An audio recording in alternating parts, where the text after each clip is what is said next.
What's going on, everyone? Welcome back to another edition of Sports to the Wire. For those of you who are new to the channel, I am your host, as always, Rashid White. All right, you guys can actually see the title and thumbnail. Should the Brooklyn Nets fire Steve Nash right here, right now? Or maybe if things don't actually go well within the first 10 to 15, 25 games. Now, understand if something the first 25 games is still like a training camp in a sense, though. You have only like 4 preseason games.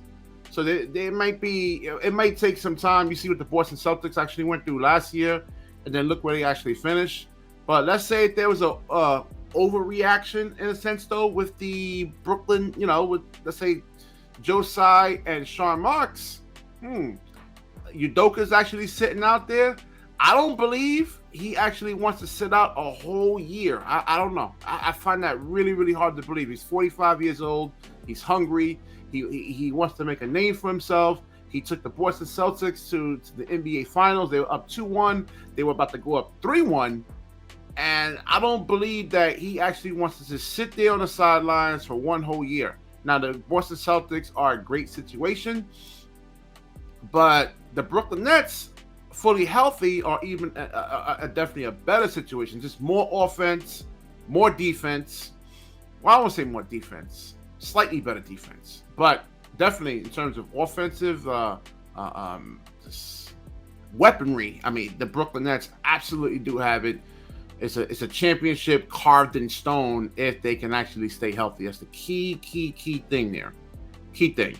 So now what I'm understanding is that, I think this was from Shams, is that Steve Nash owns some sort of a soccer team with Joe Tsai, and that's why they don't really want to part with Steve Nash. And I think Sean Marks. I know definitively with Steve Nash.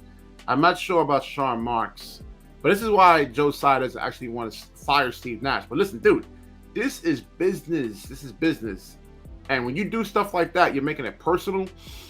This is not a monarchy in a sense, though. This is capitalism, baby. Capitalism. All right. All that. Oh, this is my friend, and stuff like that will set you up for failure in business, man. We gotta go after the best people that's available now. So, Joe Tsai, kick the emotions aside.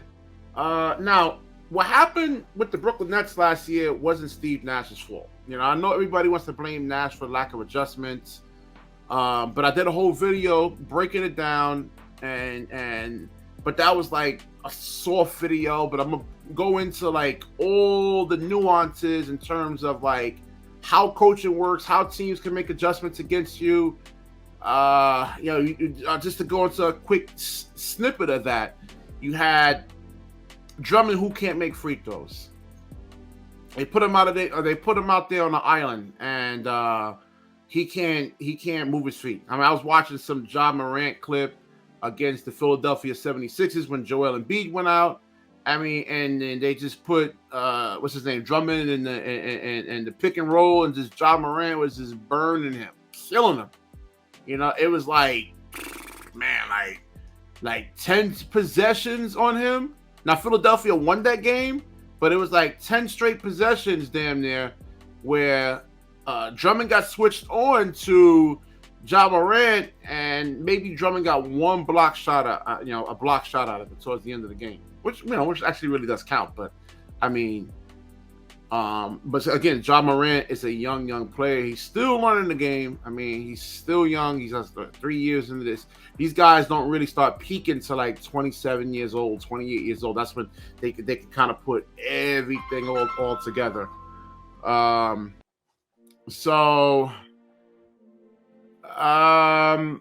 got interrupted by that phone call there. So, what do you guys actually think? I think they should go after him. I think Kevin Durant and Kyrie Irving didn't really even want Nash, from what Shams is actually saying. So they didn't want him. So I just think and I like Steve Nash.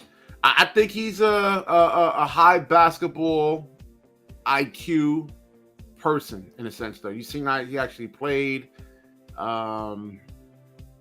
I mean, there was a lot of reasons why they couldn't make it to the finals. You know, because like I said, these coaches, man, they will take, you know, they break down your game to the molecule, man. They break down your game to the molecule. So should we give Steve Nash one more year with a full roster, a healthy Joe Harris?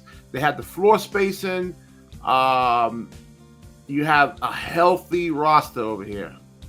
And I think with Day'Ron Sharpe and Nick Claxton at your 5, I think both these guys can actually move their feet if they get switched on the guards. And they're not going to stop these guys. You know, but the thing you actually want to do is take away their first options and maybe have them go to their second options or maybe even their third options in terms of like their, you know, offensive abilities in a sense, though. All right, so I'll wrap this video up. Let me know what you actually think. Share the video out. When you share, the universe certainly shares back with you. Peace.